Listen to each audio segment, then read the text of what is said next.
Bethlehem என்னும் சிற்றூரில்தான் இயேசு கிறிஸ்துவாகிய நித்திய ராஜா, நல்ல மேய்ப்பர், ஒளி அவர் வந்து பிறந்தார். அவருடைய ஒளி சாதாரண இருட்டிலே மாத்திரம் பிரகாசிக்கவில்லை. அந்தகார இருட்டிலே இருந்த மக்களை வெளிச்சத்திற்கு கொண்டுவதற்காக மாத்திரமல்ல, நித்திய இருளை அகற்றுவதற்காக இயேசு கிறிஸ்து ஒளியாக இன்றைக்கும் பிரகாசித்து கொண்டே இருக்கிறார்.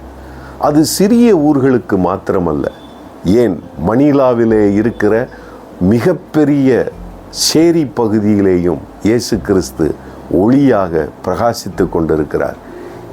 அதே போல இந்தியாவின் பல பகுதிகளிலே இருக்கிற சேரிகளானாலும் சரி, நகரங்களானாலும் சரி, பட்டணங்களானாலும் சரி, எல்லா இடத்திலும் இயேசு கிறிஸ்துவை நித்திய ஒளியாக பிரகாசிக்க வேண்டிய பெரும் அழைப்பை சபைகளுக்கு, அதாவது உங்களுக்கும் எனக்கும் ஆண்டவர் கொடுத்திருக்கிறார்.